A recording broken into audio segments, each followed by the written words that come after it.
Saya sama sekali bukan penggemar Bambang Pacul, tapi politisi PDIP ini punya nasihat yang sangat layak didengar. Dia menasihati masyarakat untuk tidak menyerang Jokowi. Bambang menegaskan, dia sendiri bukan pro Jokowi, tapi dia bilang Jokowi jangan diserang karena Jokowi orang baik. Tapi faktanya dia presiden dicintai rakyat, mati lu. Approval ratingnya hari ini untuk di Pulau Jawa ini 82%, Pak.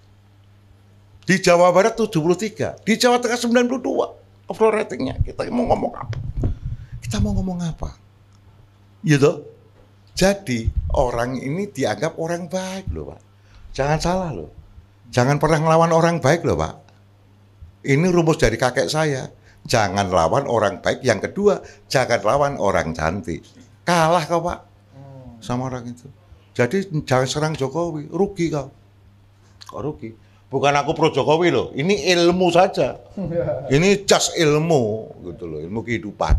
Jangan salah loh, jangan pernah ngelawan orang baik loh Pak. Ini rumus dari kakek saya. Jangan lawan orang baik. Yang kedua, jangan lawan orang cantik. Kalah kau sama orang itu, kata Bambang. Kalau soal jangan melawan orang cantik sih, saya tidak setuju dengan Bambang. Tapi soal orang baik, saya pikir itu sangat benar. Dan sekarang ini kita bisa melihat buktinya. Jokowi bisa dibilang sebagai presiden yang paling banyak dihujat, dicerca, dinyinyiri, dan bahkan difitnah selama ini. Bisa dibilang selama 10 tahun berkuasa, Jokowi tidak pernah bisa hidup tenang tanpa cercaan. Tapi sekarang, begitu dia akan turun dari kursi kepresidenan, dia betul-betul terlihat sebagai seorang negarawan sejati. Hasil survei terakhir dari LSI DNJA menunjukkan saat ini 80% masyarakat menyatakan puas dengan kinerja Jokowi. Mayoritas masyarakat mencintainya. Masyarakat menyambut kedatangan Prabowo juga karena antara lain faktor Jokowi. Singkat kata, Jokowi naik ke dan turun dari panggung kekuasaan dengan membawa kebahagiaan bagi masyarakat Indonesia. Tapi sebaliknya, Jokowi juga melahirkan rasa sakit dan pahit di hati kaum pembencinya. Dan kali ini saya ingin bicara soal kaum sakit hati ini. Terus terang saya iba melihat mereka. Saya sulit bisa membayangkan betapa rasa frustrasi yang melanda diri mereka. Mereka berharap mereka bisa mendelegitimasi Jokowi menjelang akhir masa jabatannya. Segala hal sudah mereka lakukan untuk menghancurkan Jokowi. Segala jurus sudah dikeluarkan. Mereka terus-menerus memframe bahwa Jokowi adalah pengkhianat demokrasi, pengkhianat konstitusi, pengkhianat rakyat.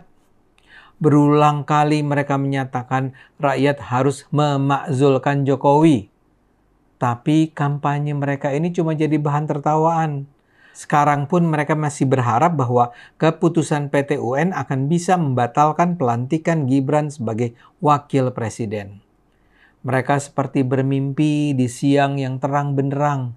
Mereka bermimpi, mereka berhayal, mereka halusinasi. Kita misalnya bisa melihat acara Indonesian Lawyer Club pekan lalu.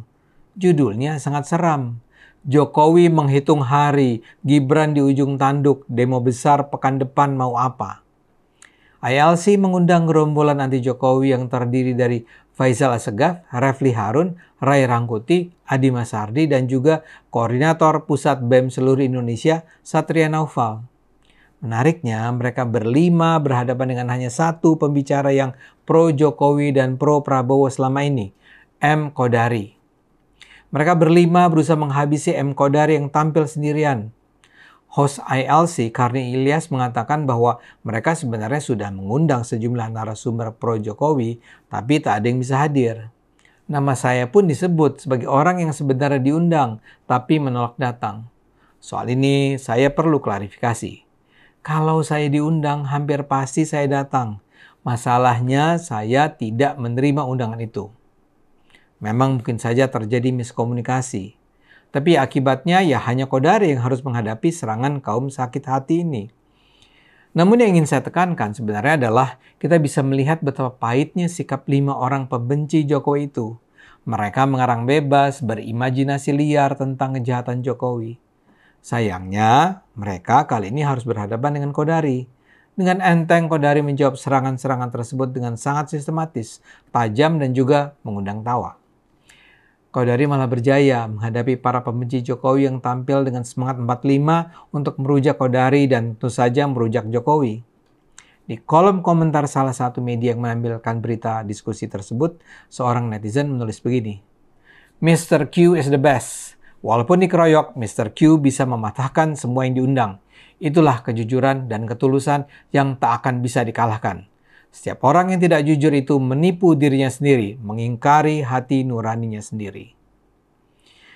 Saya hanya mengutip satu komentar saja, karena saya rasa itu mewakili sebagian besar penonton saat itu. Kubu anti Jokowi itu kelihatan sangat tidak nyaman, sangat mengada-ada, tidak bisa mengendalikan diri. Saya jadi teringat pada tokoh dunia komik yang saya sukai di masa lalu, komik Smurf. Salah satu tokoh dalam seri komik itu adalah Smurf Penggerutu. Dia adalah tokoh yang selalu menggerutu dalam kondisi apapun. Di saat matahari memancarkan sinar, Smurf Penggerutu akan mengeluh karena merasa kepanasan. Tapi di saat hujan lebat, Smurf Penggerutu juga mengeluh karena kedinginan. Jadi, tak ada saat di mana Smurf Penggerutu ini tidak mengomel. Kubu anti Jokowi yang kita kenal saat ini mirip sekali dengan Smurf Penggerutu yang seperti mendedikasikan hidup mereka untuk menggerutu soal Jokowi, Prabowo, dan Indonesia. Mereka tidak berhenti berusaha. Salah satu yang terbaru adalah apa yang disebut sebagai silaturahmi tokoh bangsa. Sejak 2 pekan lalu acara itu sudah diumumkan akan dilakukan. Mula-mula di Balai Sudirman, kemudian pindah ke Bidakara, tapi akhirnya entah kenapa mereka pindah ke Hotel Grand Alia Cikini. Yang hadir adalah para pembenci Jokowi, termasuk mereka yang menamakan diri perwakilan mahasiswa dan emak-emak.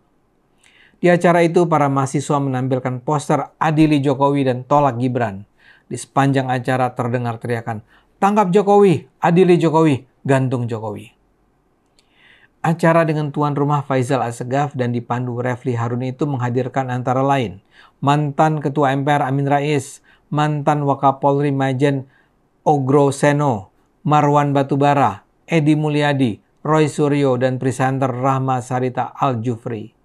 Rahma bahkan menjelaskan acara ini merupakan persiapan karena pada 18 Oktober 2024 nanti akan ada Kongres Adili Jokowi. Mereka juga bakal meresmikan kantor advokasi rakyat menuju pengadilan Jokowi. Amin Rais menegaskan, Jokowi alias Mulyono harus dipenjara, insya Allah. Mantan Sekretaris BUMN Said Didu seperti biasa juga menggerutu. Ia membacakan tuntutan agar pemerintahan Prabowo membebaskan pengaruh dari Joko Widodo. Politikus PDIP Ogroseno memfokuskan perhatian pada soal Fufufafa. Menurutnya kasus itu tidak sulit untuk dibawa ke penyidikan polisi. Pensiunan polisi bintang 3 itu mengimbau masyarakat bisa melaporkan delik hukum melalui polsek terdekat. Orasi singkat juga disampaikan Roy Suryo. Ia membawa wayang dan memperagakan cuplikan kisah Petruk jadi ratu.